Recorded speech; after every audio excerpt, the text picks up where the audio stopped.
UP board model paper 2025 agriculture math and elementary aesthetics complete solution देखेंगे इस एक ही video में।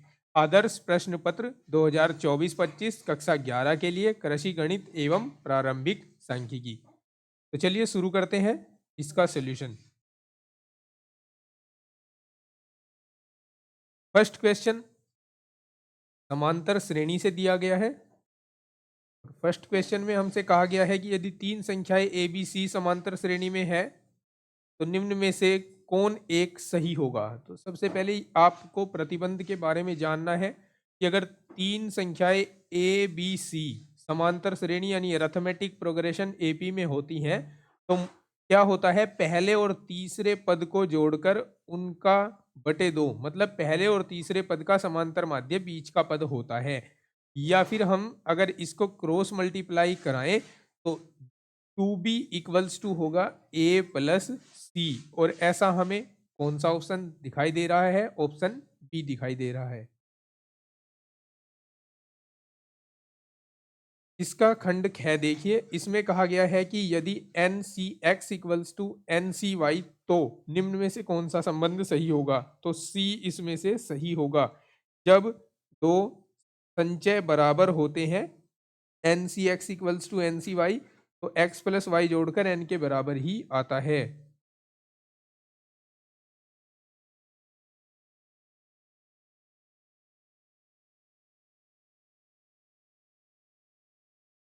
नेक्स्ट क्वेश्चन में आपसे पूछा गया है 10, 16 और 50 का गुणोत्तर माध्य ज्ञात कीजिए।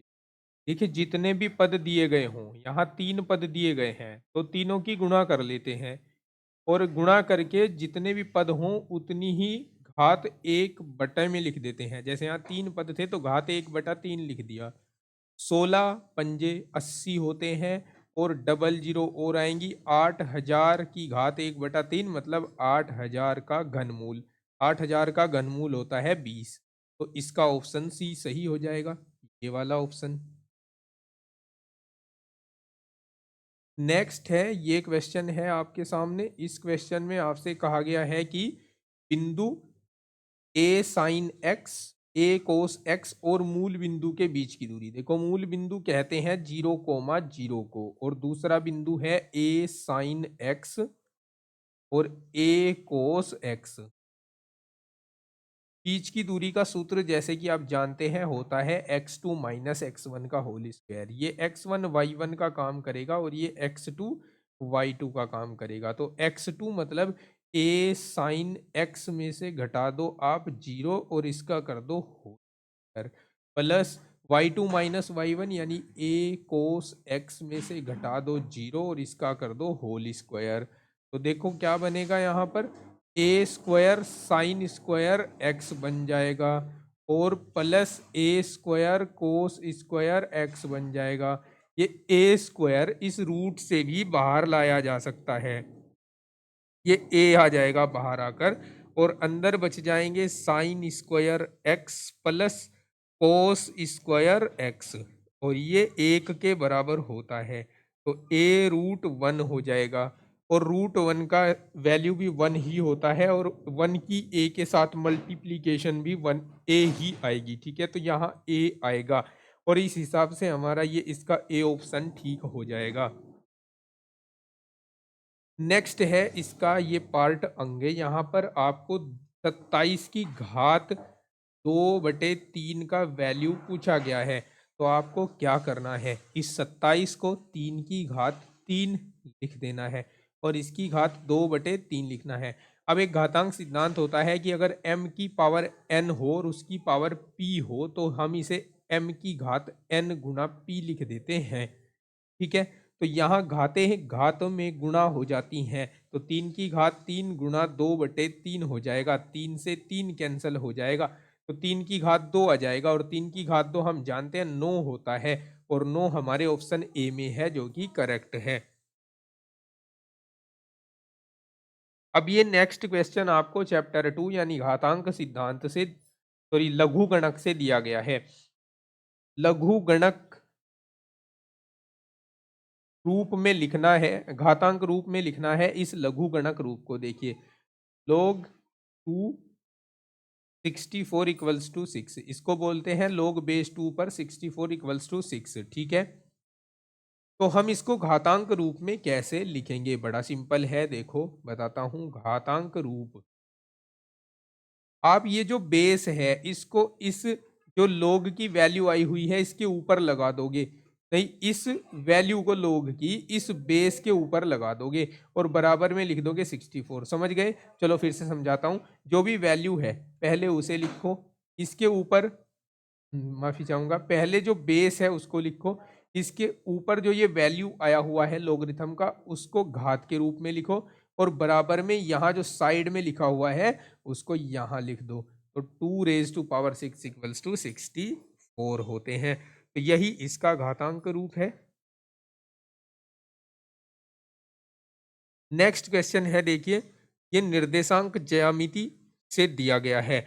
आपके पास 3 बिंदु हैं और आपको ये बताना है कि ये संरेख हैं या नहीं है। सबसे पहले हम इन बिंदुओं को क्रमशः ए, बी और सी मान लेते हैं।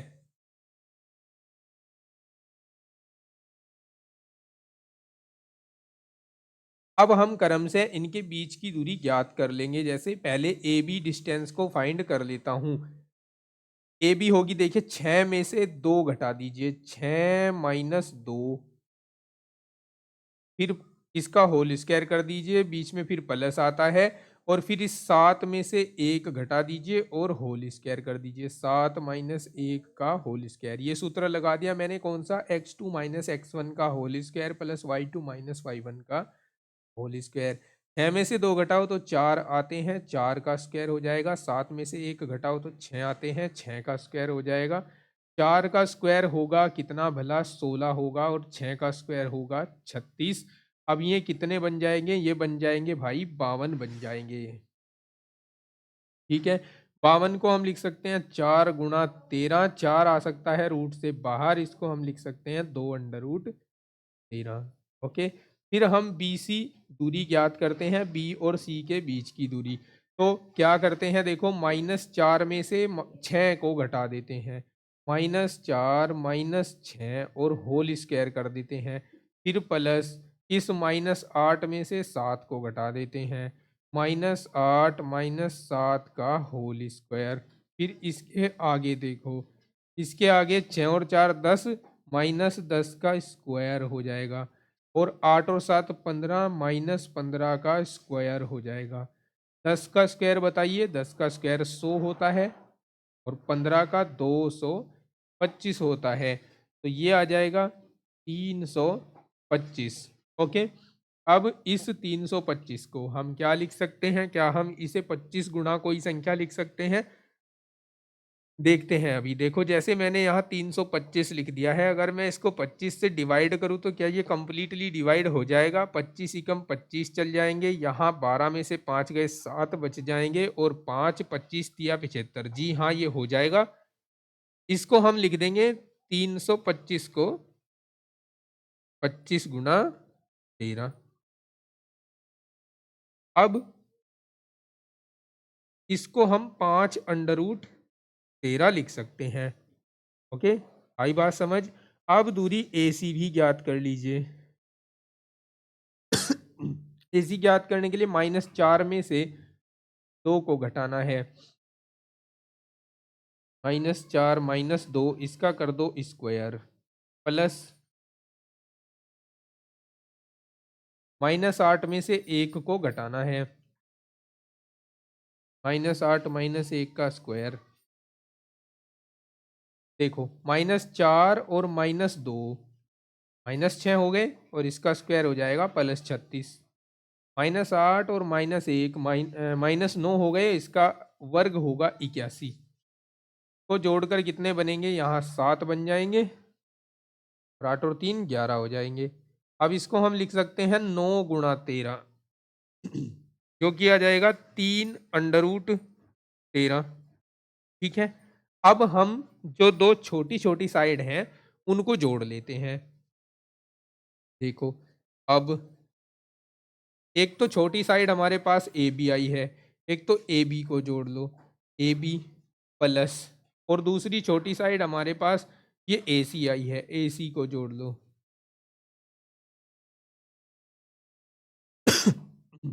तो √13 और 3 √13 जुड़कर कितने हो गए? 5 √13 हो गए। और यही तो हमारी BC डिस्टेंस है, यहाँ BC लिख दिया। तो अगर ऐसा हो कि दो छोटी छोटी दूरियों को जोड़कर तीसरी यानी बड़ी दूरी बन जाए, तो हम कहते हैं कि तीनों बिंदु संरेख हैं। इंप्लाइज दैट ABC संरेख हैं।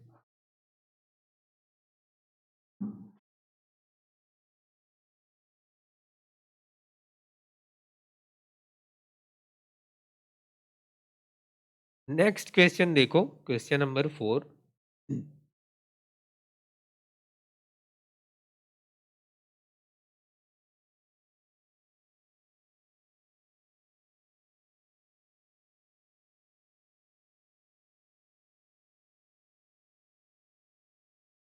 इसमें हमें y प्रतिलोमानुपाती x के दिया है।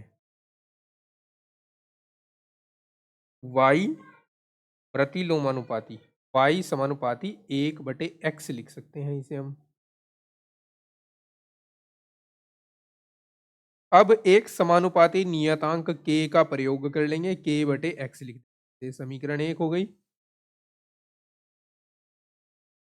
x बराबर 4 दे रखा है तथा y बराबर 5 दे रखा है। इसे हम रख देंगे समीकरण 1 में।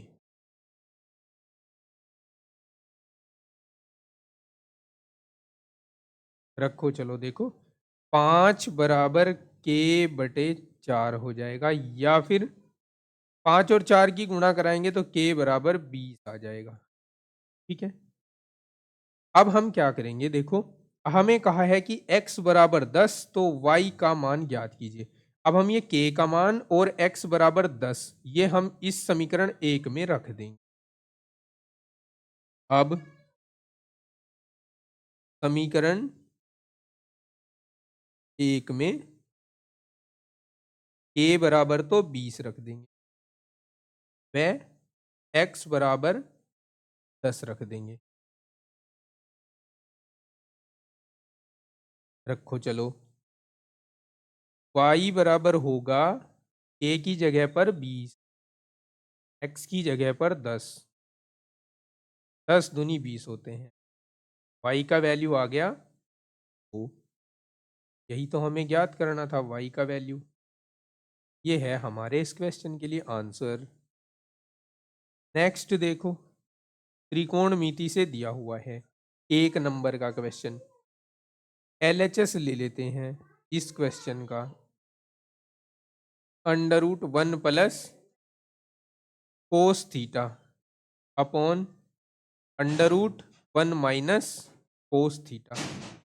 अगर हमें इसे प्रूव करना है RHS के इक्वल, तो हमें इसके हर का परिमेयकरण करना है बस। ठीक है, तो यहां मैं लिख देता हूं, आपको भी ऐसे ही लिखना है एग्जाम में। हर का परिमेयकरण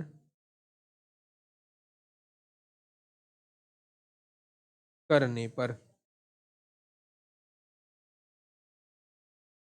तो हर का परिमेयकरण कैसे होगा ध्यान दीजिएगा जरा।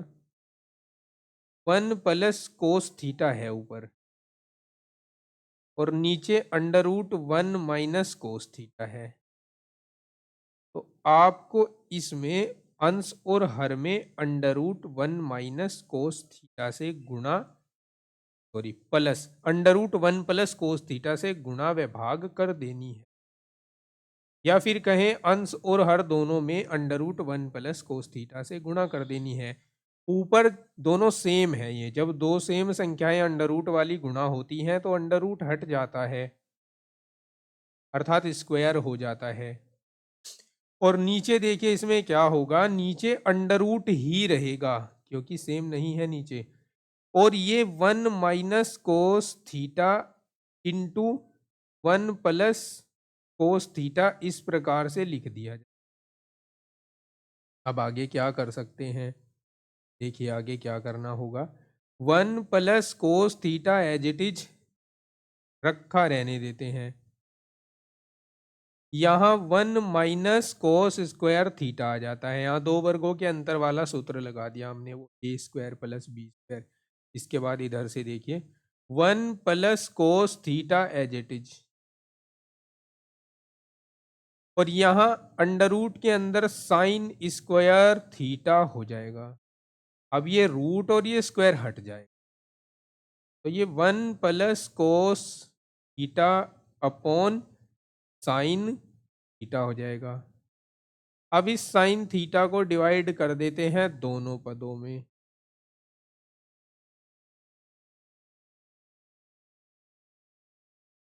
ये जो 1 अपॉन साइन थीटा है ये तो बन जाता है कोसेक थीटा, और ये बन जाता है कोट, ठीक है। और यही हमें इसमें प्रूव करना था, हेंस प्रूव। लेकिन इसमें एक अशुद्धि है क्वेश्चन में, देखो उसको दूर करते हैं पहले। यहां आपको कोस थीटा दिया हुआ है, ये कोस नहीं कोसेक थीटा होता है, ठीक है। Cosec theta plus cot theta होता है ये।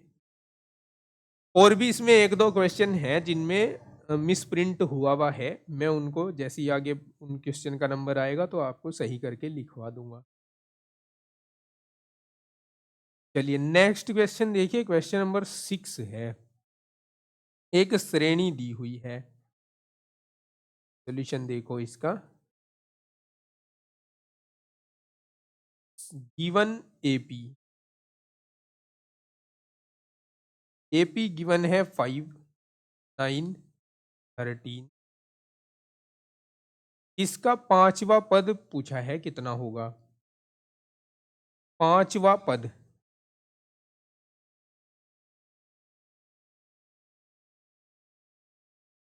A5 पूछा है कितना होगा, जबकि इसका प्रथम पद A का मान तो 5 है, और सारवंतर D का मान हो जाएगा 9-5 यानी 4।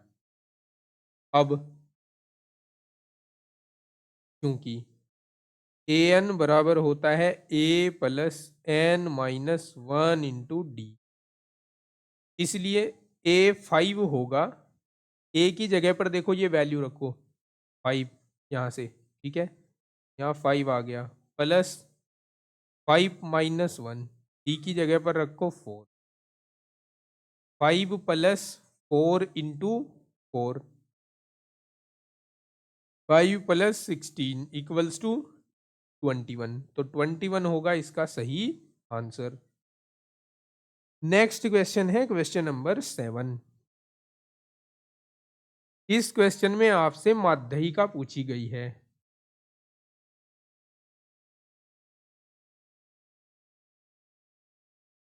यहां पर जो आंकड़े आपको दिए गए हैं वो वर्गीकृत नहीं है, तो ऐसे आंकड़ों की माध्यिका कैसे ज्ञात की जाती है देखिए।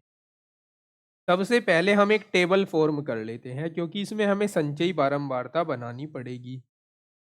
यहां तो प्राप्तांक हो गए 21, 22, 23, 24, 25, ये प्राप्तांक हो गए। यहाँ विद्यार्थियों की संख्या हो जाएगी,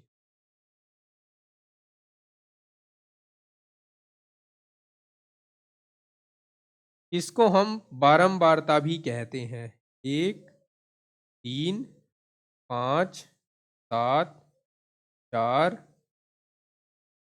यहाँ हमें संचयी बारंबारता निकालनी है,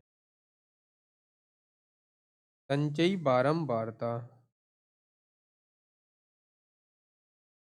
एक को एज इट इज लिख दो, एक में जोड़ दो ये वाला 3 हो जाएगा 4, यहां लिख दो। 4 में जोड़ दो 5, 9 आ जाएंगे। 9 यहाँ लिख दो, 9 में जोड़ दो 7, 16 हो जाएंगे। 16 में जोड़ दो 4, 20 हो जाएंगे। 20 में जोड़ दो 3, 23 हो जाएंगे, ठीक है। इन सब का योग भी 23 ही आना चाहिए, इन सब का। 3 और 1 4, 5 9 और 7 16, 4 20 और 3 23। ये n का वैल्यू है अपने पास। अब जरा देखो n का मान जो है वो 23 है, और ये कैसी संख्या है? ये विषम संख्या है। जब विषम संख्या आती है तो माध्यिका ज्ञात करने के लिए क्या करते हैं भाई साहब? माध्यिका ज्ञात करने के लिए सूत्र लगाते हैं n+1/2वां पद। n+1/2वां पद, ये वाला सूत्र प्रयोग करते हैं। तो 23+1/2 यानी 24/2 यानी 12वां पद। अब 12वां पद हमें देखना है किस संचयी बारंबारता के अंतर्गत आएगा। तो 12वां पद 16 के अंतर्गत आएगा, क्योंकि यहां तो 9 तक है, यहां 10 से लेकर 16 तक है, तो यही 12वां पद आएगा। मैं इसको हाईलाइट कर देता हूं। यहां आएगा, यहां आएगा 12वां पद। ठीक है। तो 12वां पद का जो प्राप्तांक है वो क्या है? 23 है। तो जो भी प्राप्तांक है इसका, वो ही इसकी माध्यिका कहलाएगी। 12वां पद है इसमें 23, तो इसलिए इसका आंसर है 23। समझ गए ना? ये आंसर नहीं है, कभी आप इसको आंसर लिखो। 12वां पद देखना है, और 12वां पद भी कहाँ? प्राप्तांकों में से। प्राप्तांकों में इस 16 संचयी बारंबारता के अंतर्गत आ रहा है, और 23 प्राप्तांक है इस 16 संचयी बारंबारता का, इसलिए 23 इसका आंसर है। ये जो माध्यिका निकालने का तरीका होता है वो भी अवर्गीकृत आंकड़ों में ये थोड़ा सा कंफ्यूजिंग होता है, तो इसलिए ध्यान से समझ लीजिएगा। नेक्स्ट क्वेश्चन के बारे में बात करें। ये आपको दे दिया है ठोस ज्यामिति से। कहा गया है एक नदी 10 मीटर गहरी है। तो यहां हम नोट करते चलते हैं। नदी की गहराई, गहराई को h से डिनोट कर देता हूं। ये 10 मीटर है। चौड़ाई नदी की, नदी की चौड़ाई हो गई, इसको b से डिनोट कर देता हूं। ये 100 मीटर है। और भाई यहां पर 1 घंटे में नदी की जो लंबाई होगी 245 किलोमीटर। पहले मैं यहां गति लिख देता हूं। गति है 245 किलोमीटर प्रति घंटा। ये नदी की गति है। आपसे पूछा क्या गया है उस पर ध्यान दो। प्रति सेकंड समुद्र में गिरने वाले पानी का आयतन ज्ञात कीजिए। तो अगर आप ये बात पता कर लो कि 1 सेकंड में नदी की लंबाई कितनी होगी, यानी जलस्तंभ की लंबाई कितनी होगी, तो आप घनाभ का आयतन निकालकर प्रति सेकंड समुद्र में गिरने वाले नदी पानी का आयतन ज्ञात कर सकते हैं। उसके लिए आपको इस जो गति है इसके मात्रक को किलोमीटर प्रति घंटा से मीटर प्रति सेकंड में चेंज करना होगा। और मीटर प्रति सेकंड में चेंज करने का शॉर्ट तरीका होता है कि इसको 5/18 से गुणा कर दो और ये मीटर प्रति सेकंड में बदल जाए। 5/18 से क्यों गुणा करते हैं समझाऊं आपको, अगर देखो समझो। यहां हमारे पास है किलोमीटर प्रति घंटा, मतलब किलोमीटर बटे घंटा। अब इसे मीटर प्रति सेकंड में चेंज करें तो 1 किलोमीटर में 1000 मीटर होते हैं, और 1 घंटे में 3600 सेकंड होते हैं। डबल जीरो से डबल जीरो काट देते हैं, 2 से काट देते हैं, ऊपर 5 बचेगा, नीचे 18। तो नेक्स्ट टाइम आप ध्यान रखेंगे, अगर आपको किलोमीटर प्रति घंटा से मीटर प्रति सेकंड में आना हो तो आप उस संख्या को 5/18 से गुणा करा दीजिए। तो चलिए गुणा कराते हैं फिर। क्या ये किसी संख्या से कट रहे हैं? 18 और 245 नहीं कट रहे हैं ना, तो इसको आप ऐसे ही रहने दो। ओके, यहां बस ये लिखो। अब 1 सेकंड में समुद्र में गिरने वाले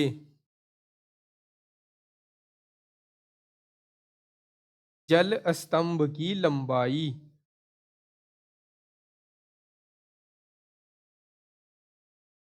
और लंबाई को हम बेटा एल से डिनोट करते हैं। एल बराबर हो जाएगी 245 गुना 5/18 मीटर। अब ये जलस्तंभ घनाभाकार है और हमें घनाभ की लंबाई, चौड़ाई और ऊंचाई तीनों पता है। अब हम इस घनाभ का आयतन ज्ञात कर देंगे। तो 1 सेकंड में समुद्र में गिरने वाले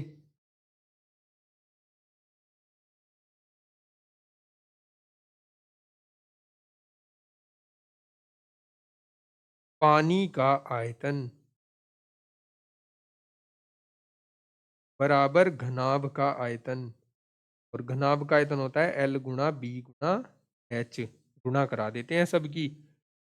245 गुणा 5/18 गुणा 10 गुणा 2। ठीक है, आई बात समझ। अब इसे काट दो 2 से, यहां 9 आ जाएगा, इसे 5 से।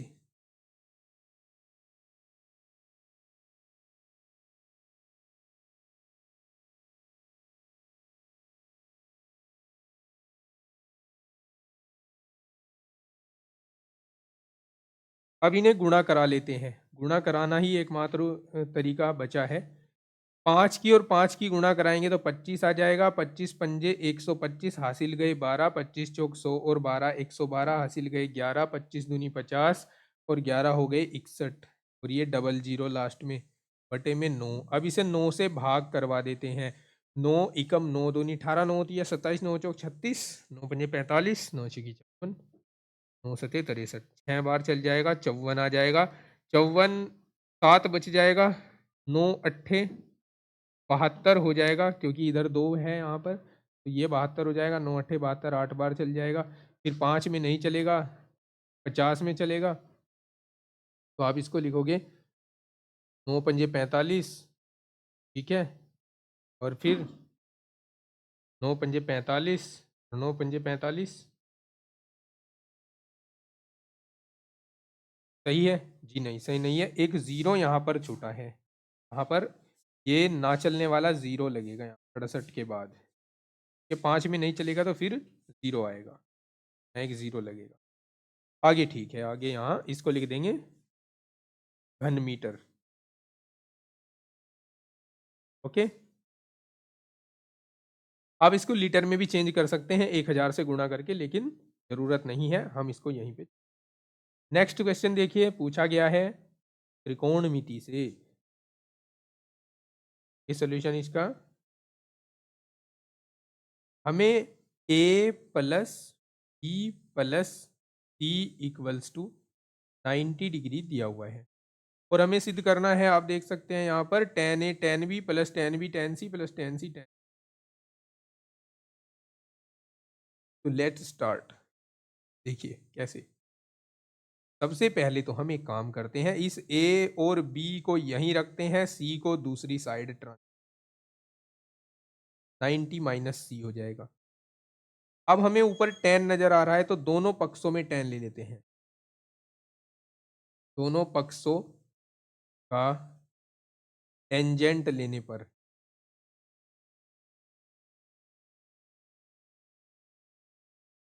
तो ये tan a प्लस जाएगा, ये tan 90 माइनस जाएगा। tan a प्लस बी का फॉर्मूला यूज करो यहाँ पर, tan a plus tan b upon 1 minus tan a into tan b। और tan 90 माइनस सी का फॉर्मूला, नहीं, tan 90 माइनस सी हो जाएगा कोट सी। अब एक काम और करते हैं, इस tan a, देखो यहाँ ये कोट सी जो है ना, इसको 1/tan c लिख देते हैं, tan c, और tan c की मल्टीप्लाई इधर करा देते हैं लेफ्ट हैंड साइड में। एक सेकेंड, तो 1/tan c लिख देंगे, इसकी मल्टीप्लाई इधर करा देंगे, इसकी मल्टीप्लाई इधर करा देंगे। तो ये tan a प्लस टेन की गुणा टेन सी के साथ, और 1 - टेन ए इंटू टेन इसकी गुणा 1 के।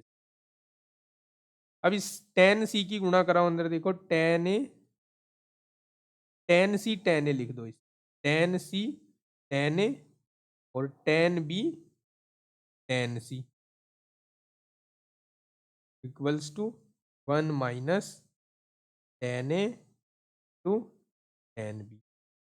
अब इस 1 - टेन ए टेन बी में से ये वाला जो पार्ट है ये लेफ्ट हैंड साइड में लाकर जोड़ दीजिए, tan a into tan B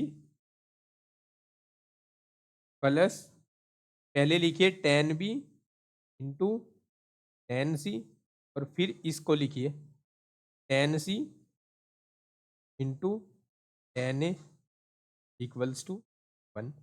यही सिद्ध करना था, है 2। आई बात समझ?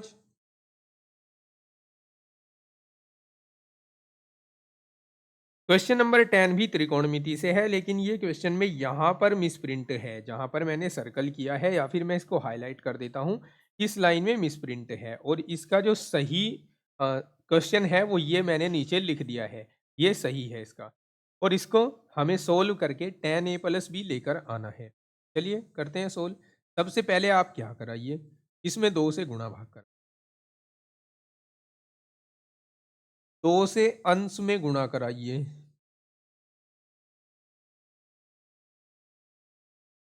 और मान लीजिए कि आपने LHS ले लिया है, ये LHS,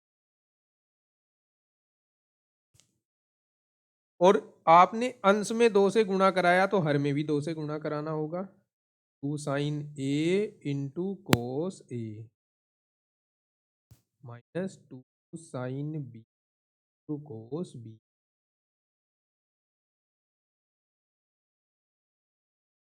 देखो अब क्या कर सकते हैं, ये जो 2 sin स्क्वायर ए है इसको आप लिख सकते हो 1 - कोस 2a।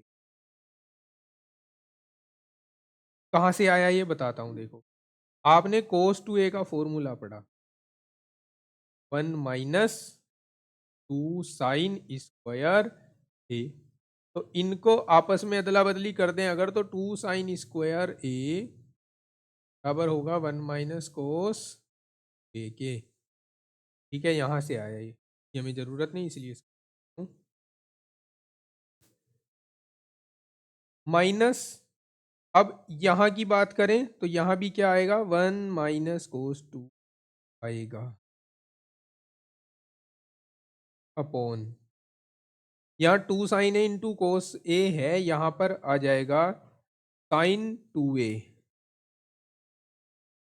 और यहाँ 2 sin b इंटू कोस b है, यहाँ पर आ जाएगा sin 2b।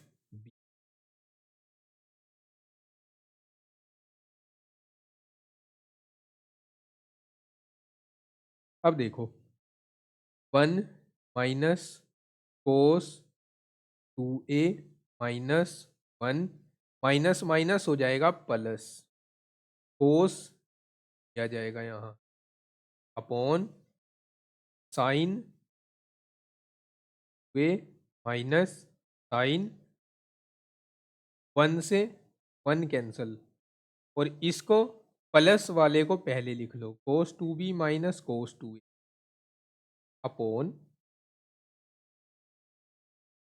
Sign 2a minus sine 2b लिख लो। अब क्या करेंगे देखो आगे, इसमें फॉर्मूला लगाएंगे कोस ए माइनस कोस बी का, या कोस सी माइनस कोस डी का, जो होता है 2 sine c plus d by 2 into sine d, d पहले आता है ध्यान रखिएगा, माइनस सी बाई 2। कन्फ्यूज तो नहीं हो रहा है कि सर सी और डी बोल रहे हैं, लिख ए और बी रहे हैं, मैं बोल सूत्र को रहा हूं लेकिन लिख वही रहा हूं जो क्वेश्चन में दिया गया है। अब साइन ए माइनस साइन बी का फॉर्मूला लगाएं तो 2 कोस 2a प्लस 2b बाई आ जाएगा, और into sine 2a minus 2b by आ जाएगा। ये तो सेम हो गए, इसमें इनको कैंसिल कीजिए, 2 से 2b कैंसिल कीजिए। ऊपर से जब यहाँ से हम 2 कॉमन लेंगे तो 2 से 2 कट जाएगा, और इधर हमारे पास ओनली बचेगा साइन a प्लस बी। इसी प्रकार यहाँ 2 कॉमन लेंगे, 2 से ये वाला 2 कट जाएगा, तो यहाँ बचेगा ओनली हमारे पास कोस a प्लस बी। अब sine a plus b upon cos a plus b बराबर होता है टेन a प्लस बी, और यही हमें सिद्ध करना था, यही इसका RHS है। हैंस आई बात समझ। चलिए बढ़ते हैं आगे, नेक्स्ट क्वेश्चन का सॉल्यूशन देखिए।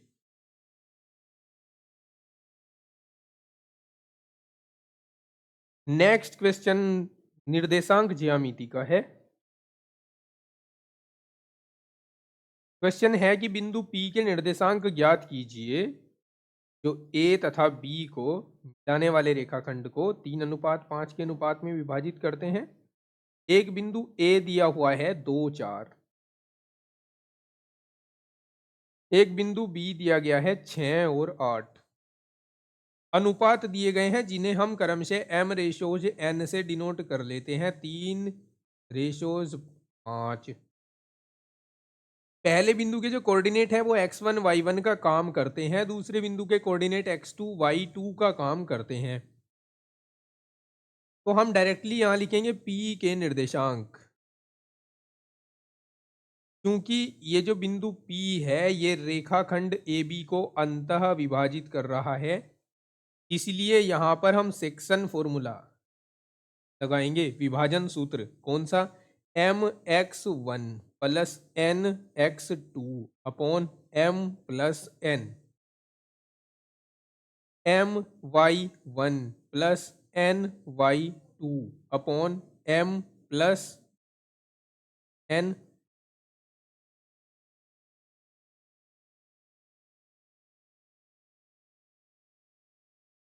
यहाँ थोड़ी सी एरर है, थोड़ी सही करते हैं।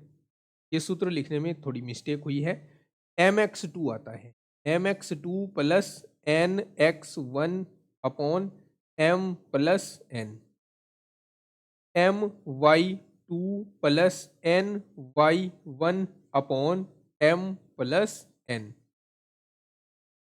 ठीक है, चलो अब वैल्यूज रखना शुरू करते हैं।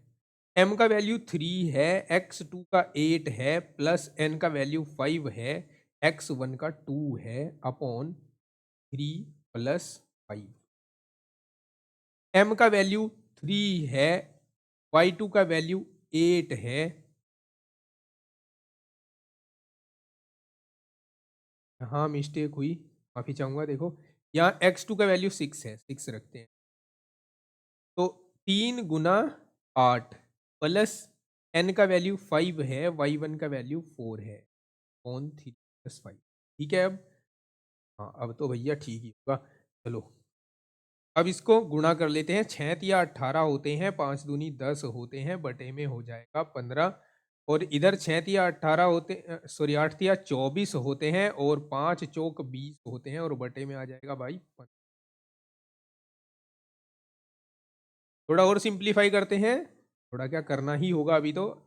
ये 28 हो जाएंगे जुड़कर, बटे में 15 आ जाएगा, और इधर जुड़कर हो जाएंगे 44, 44 बटे में 15 आ जाएगा। आगे हम अगर हम इसको डिवाइड कर सकते तो करते, नहीं कर सकते तो इसको ऐसे ही छोड़ देंगे। ठीक है, ये था बिंदु P के निर्देशांक निकालने का तरीका जब वो अंतः विभाजित करता है किसी रेखाखंड।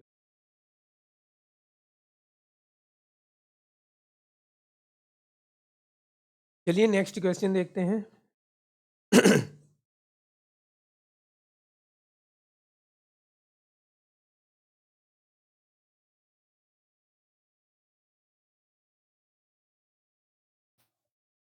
12वां क्वेश्चन है,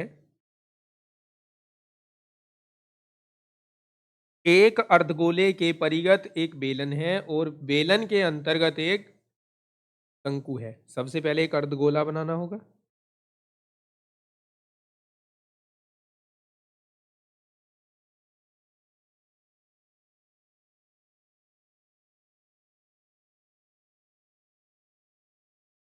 एक सेकेंड।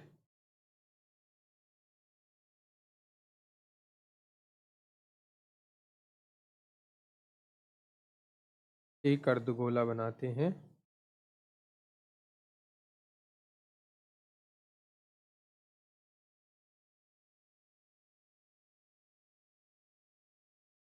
ये अर्धगोला है।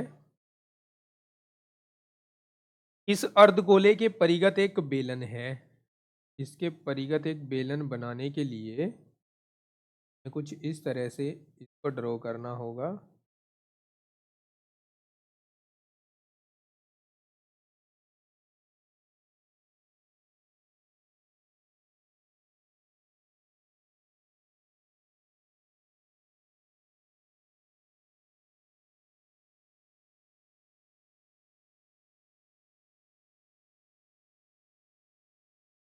ठीक है। और इसके अंतर्गत एक शंकु भी है। इसको इस तरीके से ड्रॉ करना।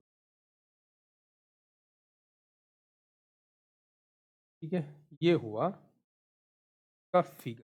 अगर आप बनाना चाहें इस तरह बनेगा। ओके। और यहाँ ऊपर भी क्या होगा भाई,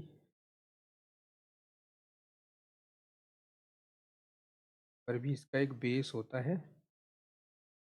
बेस बनाने का प्रयास करता हूँ।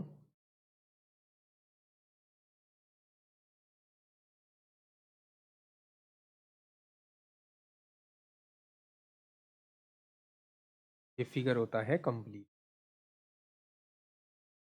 अब कहा गया है एक अर्धगोले के परिगत एक बेलन है और बेलन के अंतर्गत एक शंकु है यदि उनके आधार सर्वनिष्ठ। ये लाइन आपके काम की है। इसमें उनके आधार सर्वनिष्ठ हैं तो उनके आयतनों में अनुपात क्या होगा। आधार सर्वनिष्ठ होने का एक मीनिंग है यहाँ पर, और वो मीनिंग है कि त्रिज्याएं बराबर हैं। तो माना अर्धगोले अर्धगोले बेलन तथा शंकु की समान त्रिज्या r है। शंकु की ऊंचाई h तथा बेलन की ऊंचाई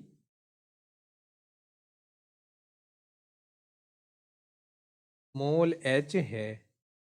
देखो तब क्या होगा, जो शंकु की ऊंचाई होगी और बेलन की ऊंचाई वो भी इस अर्धगोले के त्रिज्या के बराबर ही है। आप देख सकते हैं ये h और ये h, ठीक है, ये r के बराबर ही है। अब हम लिखेंगे अर्धगोले का आयतन।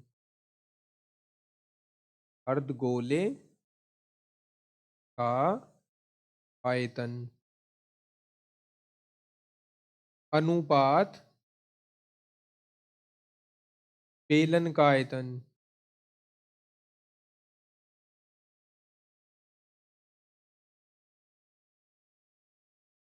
अनुपात शंकु का आयतन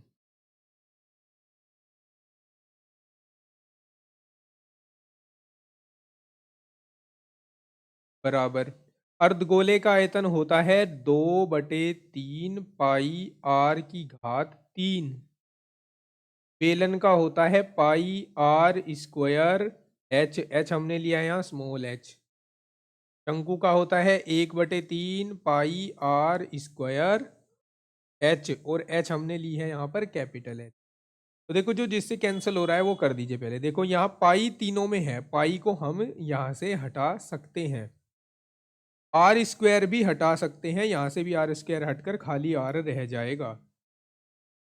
ठीक है, अब जरा देखिए 2/3 r बचा फर्स्ट टर्म में, और सेकंड में बचा है h की जगह पर r लिख देंगे, और थर्ड में बचा है 1/3 कैपिटल H, इसकी जगह पर भी r लिख देंगे क्योंकि हमने इसको r के बराबर लिखा है।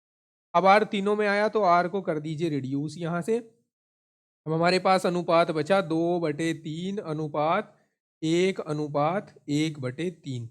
इन अनुपात को कर दीजिए आप 3 से गुणा। जैसे ही 3 से गुणा करोगे पहले वाले का 3 हट जाएगा, यहाँ 2 रह जाएगा, दूसरे में 3 आ जाएगा और तीसरे वाले का भी 3 हट जाएगा।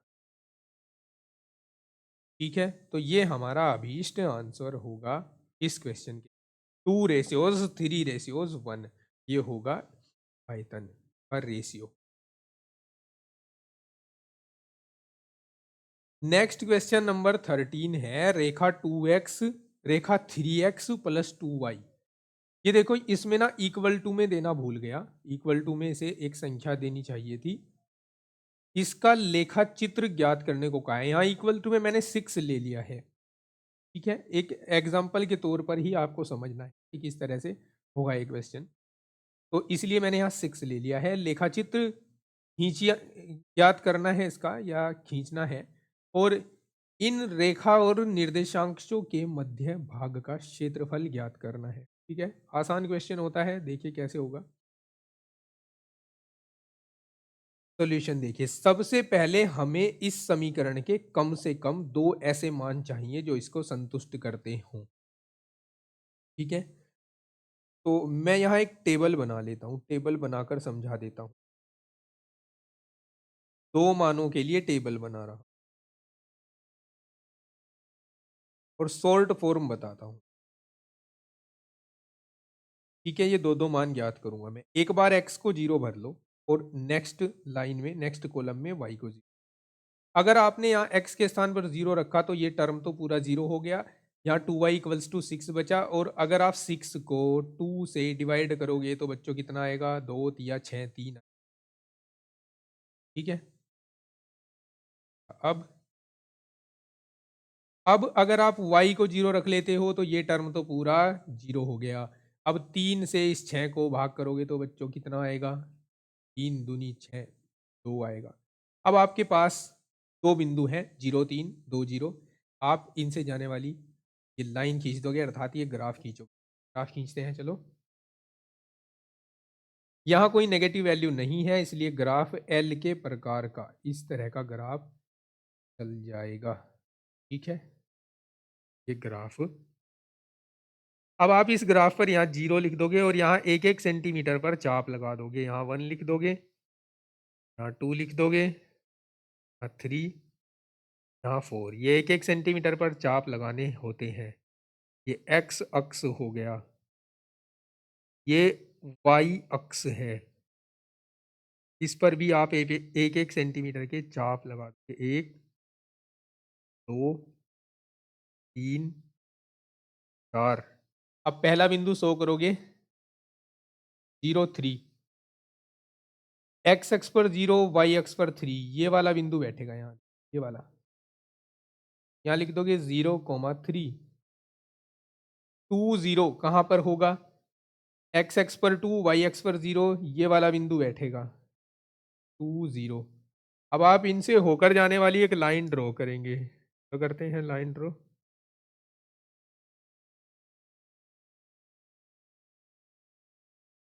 ये जो लाइन है यही ग्राफ है इस समीकरण का। इसके ऊपर इसका समीकरण लिख देंगे, 3x + 2y बराबर, यही क्या है, अभीष्ट आलेख है। अभीष्ट आलेख। अब हम एक त्रिभुज पा रहे हैं, यहाँ इस त्रिभुज को हाईलाइट करता हूं। हमें मिल रहा है ये त्रिभुज।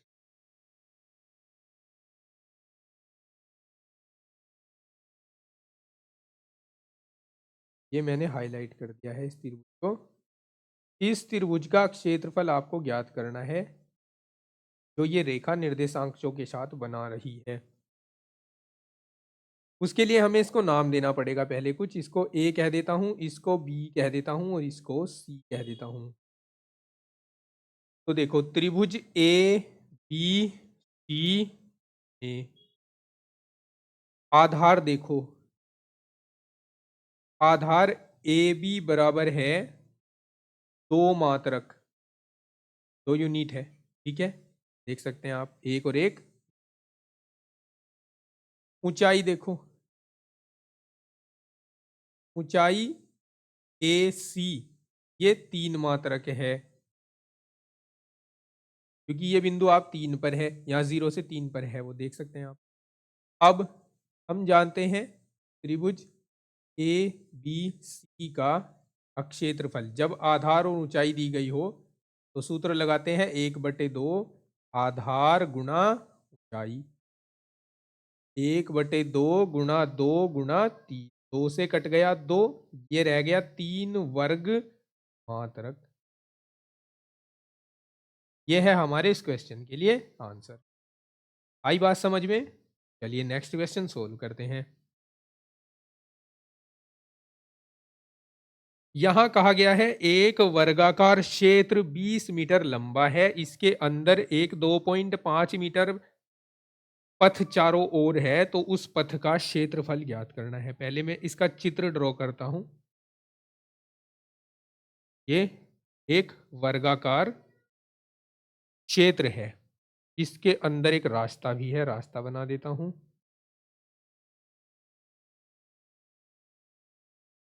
ये रास्ता हो गया। ये जो क्षेत्र है, ये जो वर्ग है 20 मीटर लंबा है, मतलब चौड़ा भी इतना ही होगा, वर्ग है ना, 30 मीटर ये चौड़ा हो जाएगा। इस वर्गाकार क्षेत्र का नाम मैं रख देता हूं ए बी सी डी। एक क्षेत्र इसके अंदर है, उसका नाम रख देता हूं ई या पी क्यू आर एस रख देता हूं। अच्छा, पी क्यू आर एस।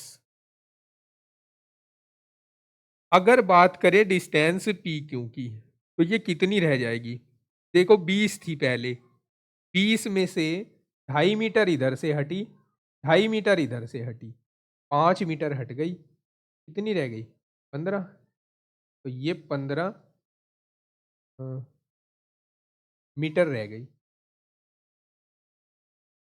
इसको कह सकते हैं पी क्यू। और ए बी जो है अपने पास वो तो 20 ही है, ये 20 मीटर है ए बी, और ये रह गई 15 मीटर। अगर बात करें आर एस की, तो वो भी तो 15 ही रहेगी, क्योंकि ये भी 20 है, ठीक है। अब पथ का क्षेत्रफल कैसे निकले, ध्यान दीजिएगा।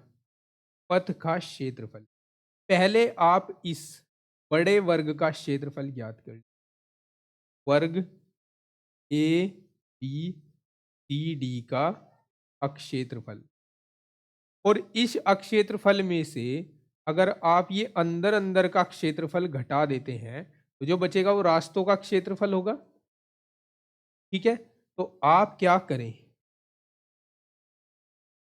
आपको करना यह है कि इसमें से आप माइनस कर दीजिए वर्ग पी क्यू आर एस का क्षेत्रफल।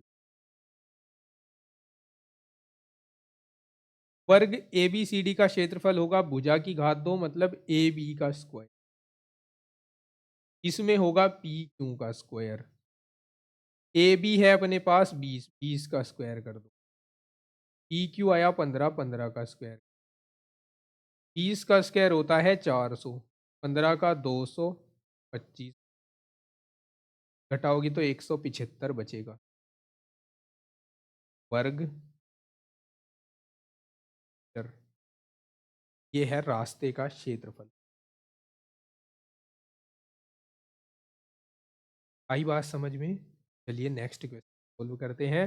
ये क्वेश्चन हमें दिया गया है समांतर माध्य माध्यिका का बहुलक यानी सांख्यिकी चैप्टर से, और इसमें हमें पूछा है कि समांतर माध्य और मानक विचलन ज्ञात कीजिए दिए गए आंकड़ों का। तो क्या करते हैं, सबसे पहले हम एक टेबल फॉर्म करते हैं, एक सारणी बनाते हैं, ऊर्ध्वाधर सारणी, जैसे यहाँ मैंने आपके लिए सारणी तैयार कर दी है पहले ही।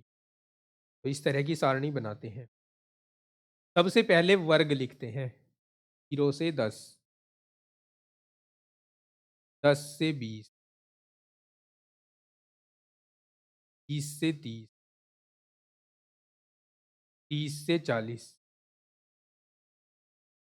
40 से 50, 0 से 10, 10 से 20, 20 से 30, 30 से 40, 40 से 50। इसको सही लिख, ठीक है। और इसको भी कलरफुल कर देता हूँ। 10 से, सॉरी 0 से 10 है ये। बारंबारता लिख देते हैं 4, 2, 4 है 5, ठीक है। इस लाइन में कर लेते हैं योग, ऊपर वाली लाइन बताऊं, एक सेकेंड।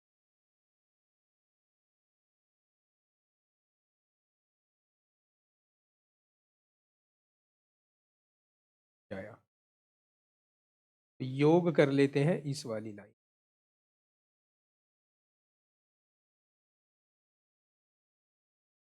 बारंबारताओं का योग करिए सबसे पहले। 4 और 2 6, और 4 10, और 6 16, और 5 21। अब मध्यमान निकालते हैं। कैसे निकलते हैं मध्यमान? 0 और 10 को जोड़ो, आधा कर दो 5।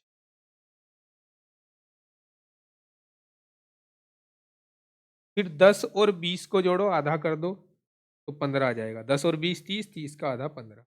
5 और 15 के बीच 10 का अंतर है, तो आप यहाँ भी 10 जोड़कर अगला लिख दीजिए, 10 जोड़कर से आगे वाला लिख दीजिए, 10 जोड़कर इससे, ठीक है। अब सबसे पहले हमें, चूंकि इसमें समांतर माध्य निकालना है, तो हम इसको निकाल लेते हैं प्रत्यक्ष विधि से। और उसके लिए हमें क्या करना होगा? उसके लिए हमें इस बारंबारता की और मध्यमान की गुणा कराकर यहाँ पर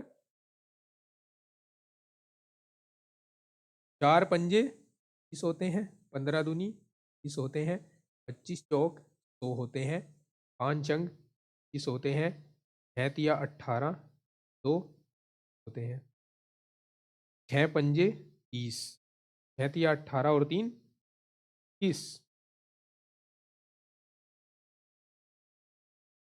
पंजे पंजे 25 होते हैं, 5 चौक 20 और 2 22 होते हैं, ठीक है। इनका योग करना हो, यहाँ 5 लिख दिया, 3 और 2 5, और एक 6 और 2 8 हो गए, 2 और एक 3 और 2 5 हो गए, ठीक है।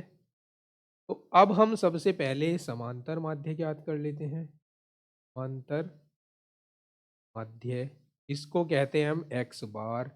ये होता है सिग्मा एफ गुणा एक्स बटे एफ।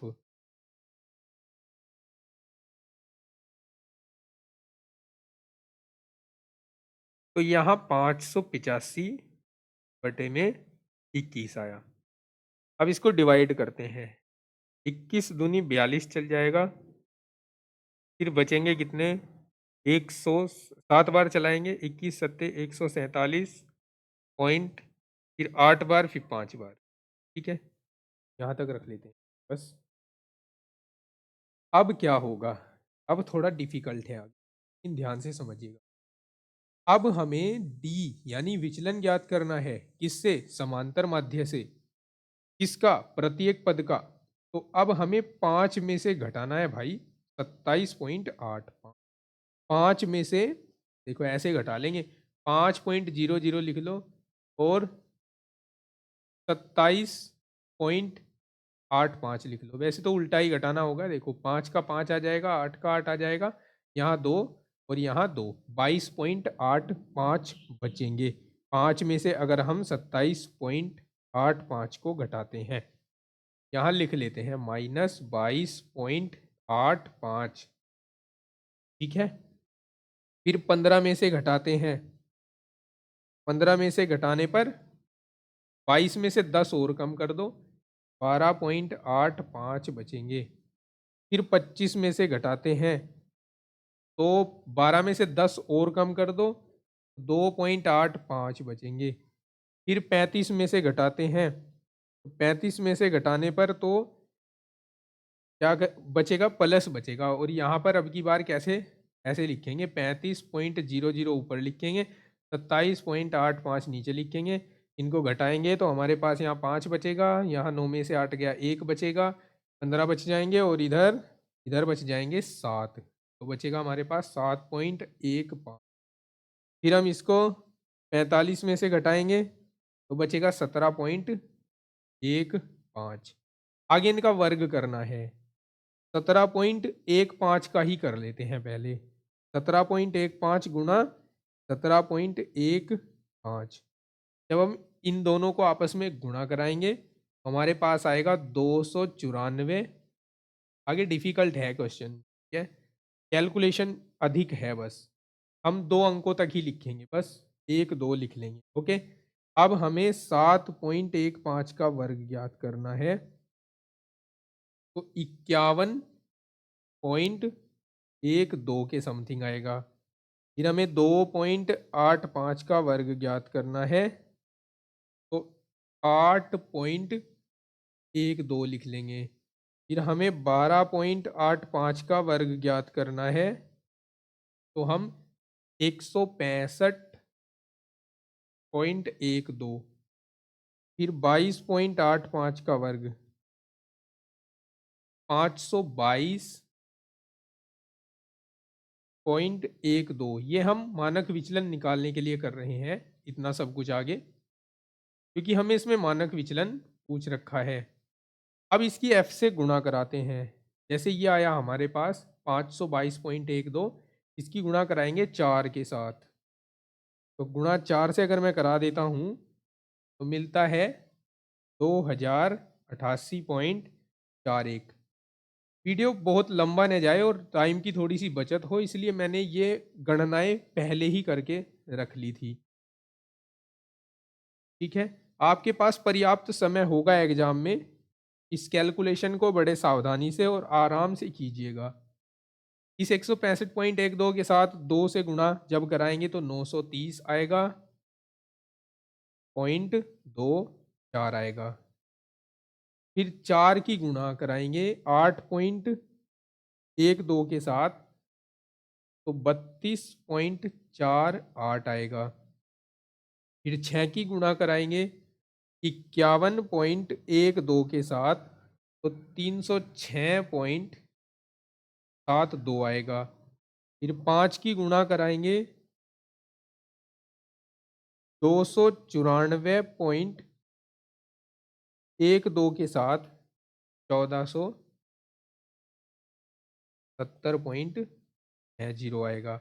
अब इन सबको ऐड कर लेते हैं, ठीक है।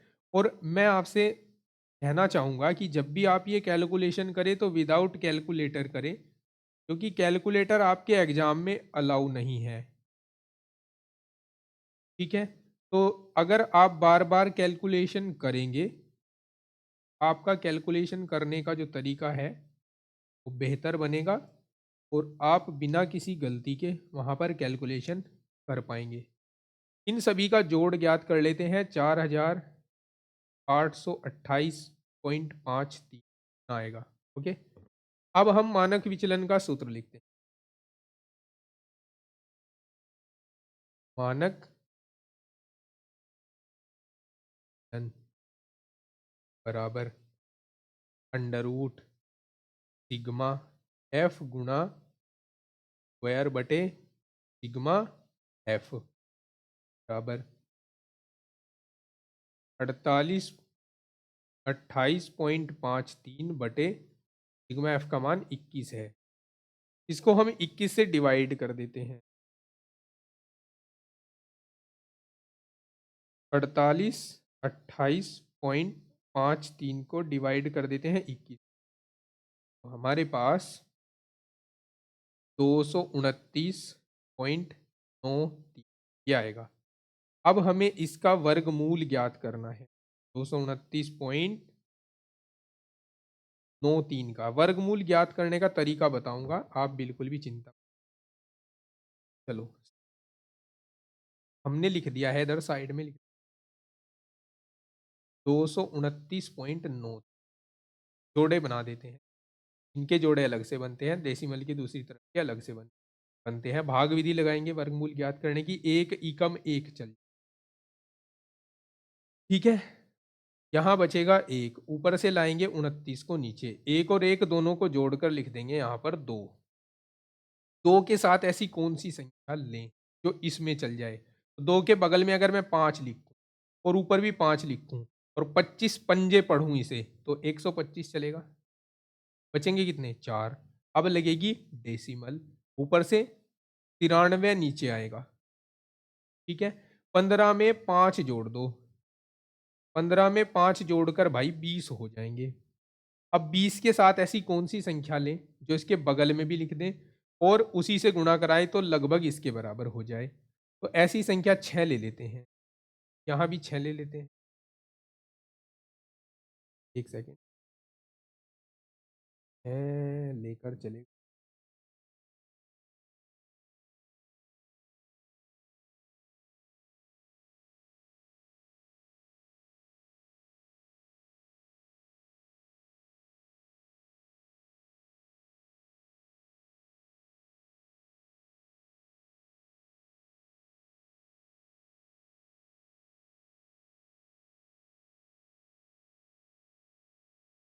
है लेकर नहीं चलेगा, एक ही चल पाएगा।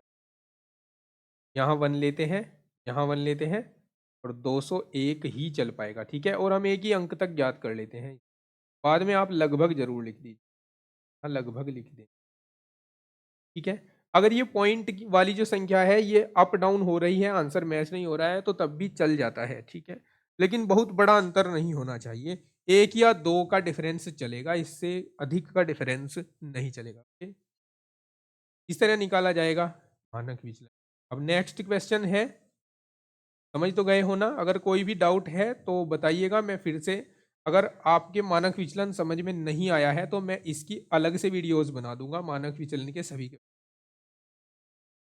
देखो 16वां क्वेश्चन देखो, इसमें आपको समांतर माध्य और बहुलक पूछा है। हम समांतर माध्य निकालने वाले हैं यहाँ पर पग विचलन विधि से।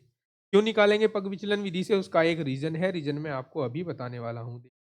सबसे पहले ये टेबल फॉर्म कर लेते हैं, यहाँ हम लिख लेते हैं वर्ग अंतराल 3 से 6, 6 से 9, 9 से 12, 12 से 15, 15 से 18, 18 से 21 और 21 से 24। बारंबारता लिख देते हैं, 2, 5, 21, 23, 10, 12। बारंबारताओं का योग भी कर लेते हैं साथ साथ।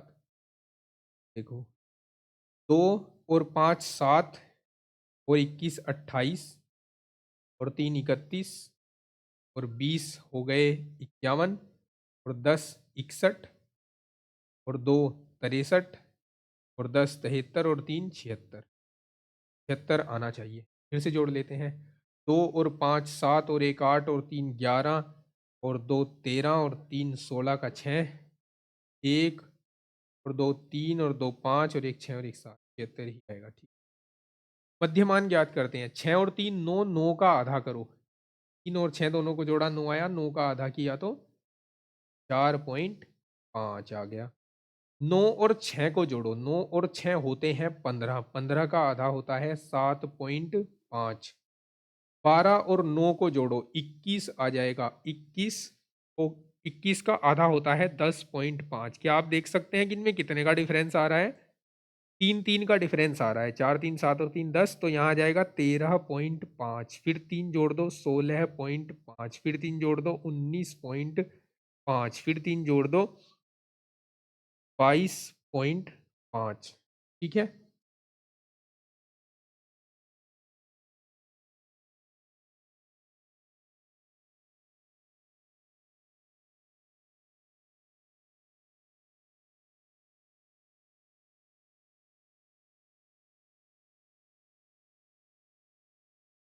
आई बात समझ?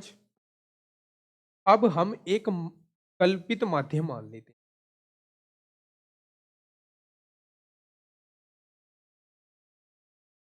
कल्पित माध्य, अज्यूम्ड मीन, ए से डिनोट करते हैं।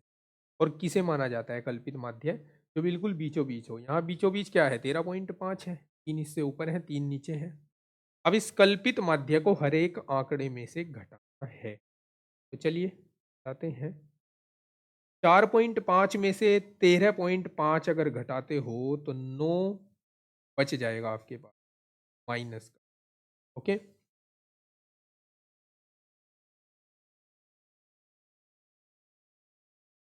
अगर 7.5 में से 13.5 को घटाओगे -6 बचेगा। ओके, फिर 10.5 में से घटाओगे तो -3 बचेगा, यहाँ 0 बचेगा, यहाँ 3 बचेगा, यहाँ 6 बचेगा और यहाँ। ओके,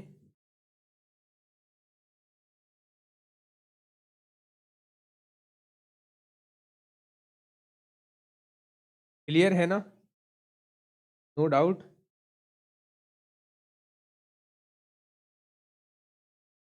चलिए अब क्या करते हैं, आप देखिए कि यहाँ पर h यानी क्लास साइज कितना है।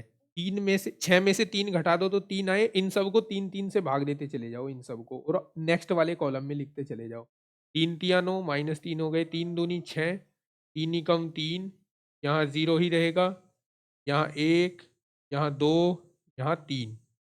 अब इनकी बारंबारताओं के साथ गुणा करवानी है। 2 और 3 की गुणा -6 आ जाएगी, 5 और -2 की गुणा -10 आ जाएगा, 21 और -1 की गुणा -21 आ जाएगा, 23 और 0 की गुणा 23 ही आ जाएगा, 10 और 1 की गुणा 10 ही आ जाएगा, 12 और 2 की गुणा 24 आ जाएगा, 3 और 3 की गुणा 9 आ जाएगा। सारे माइनस वालों को एक साथ जोड़ो तो देखो 21 और 6 27 और 10 37, माइनस के तो हो गए 37, और प्लस वालों को एक साथ जोड़ो 23 और 10 हो गए 33, और 4 हो गए 37, और 20 हो गए 57, और 9 हो गए 66, है ना? फिर से जोड़ लेते हैं, 3 और 4 7 और 9 16, 3 और 1 4 और 2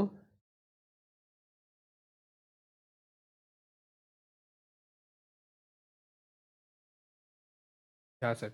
अब इनको घटाओ, 16 में से 7 गए 9 बचे, 5 में से 3 गए 2 बचे, 29 बचा यहाँ। अजूम्ड मीन लिखा नहीं हमने, लिख देते हैं यहाँ 13.5। अब हमें पूछा क्या क्या था इसमें, हमें पूछा था इसमें एक तो बहुलक पूछा था और एक समांतर माध्य। तो पहले समांतर माध्य निकाल लेते हैं। समांतर माध्य बराबर a plus sigma F I Q I बटे सिग्मा एफ आई और गुणा h। ये हमने पग विचलन विधि लगाई है समांतर माध्य ज्ञात करने की। 13.5 प्लस 29 बटे 73 गुणा कराएगा, सॉरी 73, हाँ ओके, 13.5 प्लस 29 की 3 में गुणा करा देते हैं, 29 या 87 होते हैं, बटे में 76 आए। अब 87 को 76 से भाग कराते हैं तो 76 ही कम तो 76 चलेंगे,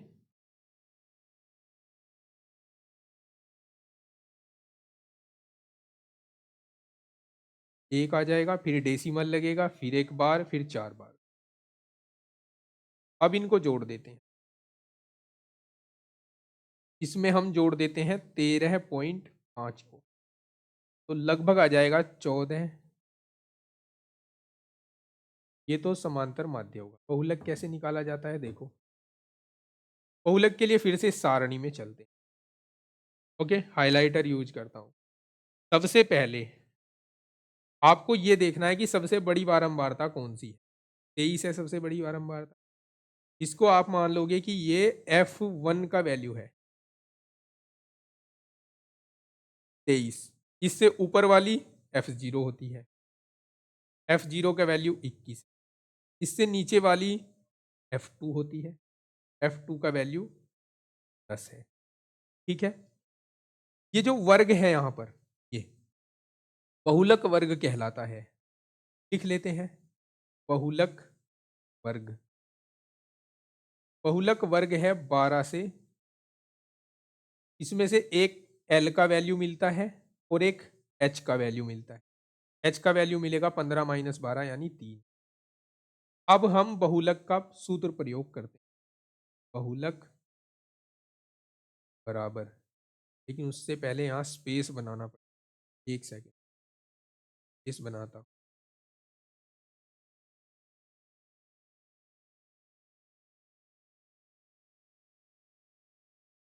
तो जीवन बहुलक होता है L plus F1 minus F0 upon 2F1 minus F0 minus F2 into H। L का वैल्यू रखिए, लिख दे लक बराबर L का वैल्यू रख दीजिए। L का वैल्यू 12 है प्लस F1 का वैल्यू 23 है, F0 का वैल्यू 2 गुणा 23 आ जाएगा माइनस 21 माइनस 10 गुणा 3। कैलकुलेट करते हैं आगे। 12 प्लस ऊपर कितने बचेंगे, ऊपर बचेंगे 2, 2 तिया होते हैं 6, नीचे 46, 46 में से घटाओ भाई, कितने घटेंगे 31 घटेंगे, 46 में से 31 घटेंगे 15 बचे जाएंगे। ठीक है, 3 से काट दो, 3 दूनी 6, 3 पंजे 15, 12 प्लस ना चलने वाली 0 लगाएंगे, 5 चौक 20 हो जाएगा, 12.4 आ जाएगा आंसर।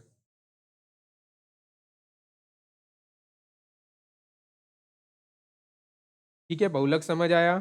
चलिए अब देखिए नेक्स्ट क्वेश्चन।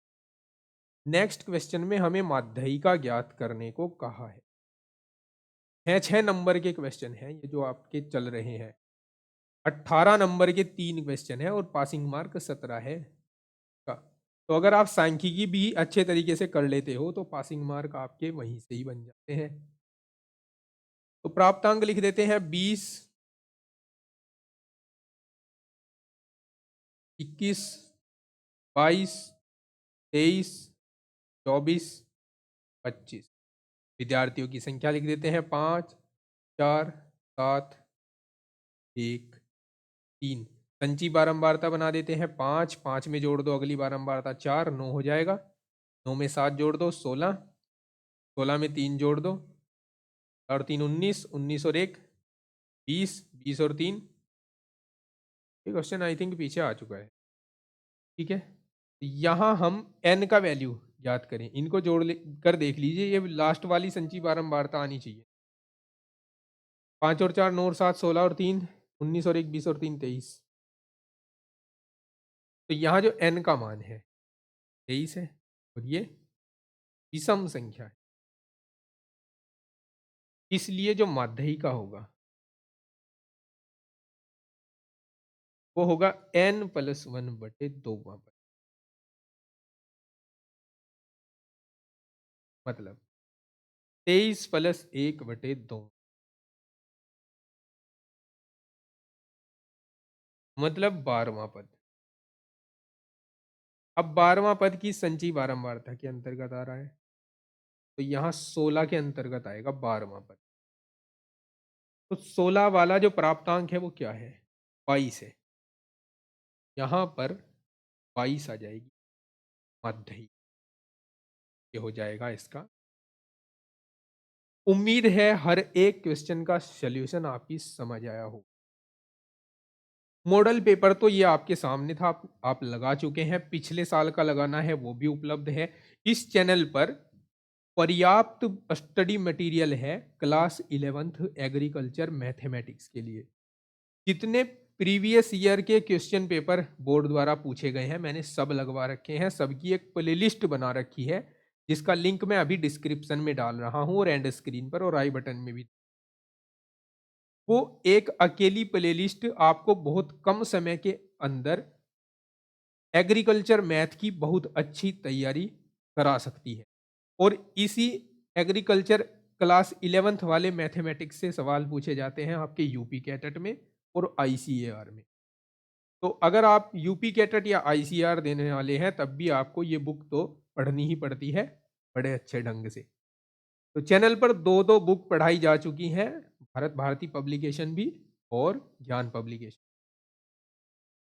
ठीक है, अगर आप चैनल पर नए हैं दोस्तों तो सब्सक्राइब किए बगैर मत जाइएगा, वीडियो को लाइक और अपने दोस्तों को शेयर जरूर कीजिए। चलिए मिलता हूँ आपको नेक्स्ट वीडियो में नेक्स्ट कुछ स्टडी मटेरियल के साथ। तब तक के लिए take care, bye bye, have a nice.